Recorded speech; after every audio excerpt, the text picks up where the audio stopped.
Hello guys, నేనైతే చింతూరు వెళ్తున్నాం friends. మేమైతే మా అమ్మమ్మ ఇంటికి వచ్చి ఊరు వెళ్తున్నాం.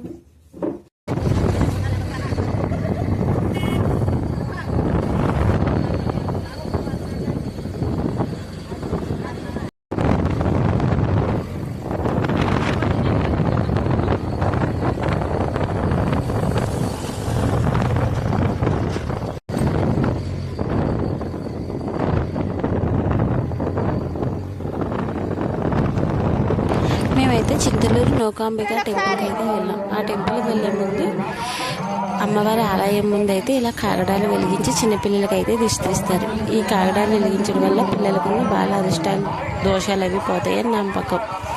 అలాగే అమ్మవారి దర్శనం ఏ విధంగా జరిగింది, మా ట్రావెలింగ్ వీడియో అంతా మన ఛానల్ అయితే ఫుల్ వీడియో అయితే లాగ్ అప్లోడ్ చేశాం. ఆ లాగ్ ఎవరైనా చూడకపోతే ఇప్పుడే చూడండి. మన ఛానల్ డిస్క్రిప్షన్లో అయితే లింక్ ఇస్తాను.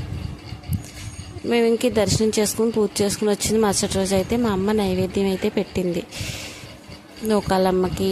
మా ఊర్లో అయితే పోసమ్మ, ఎలగలమ్మ తీర్థాలు అవి జరిగినాయి ఆ తల్లులకి. ఆ రోజు అయితే మా తాతయ్య గారు మా ఇంటికి అయితే వచ్చారు. Thank you for watching.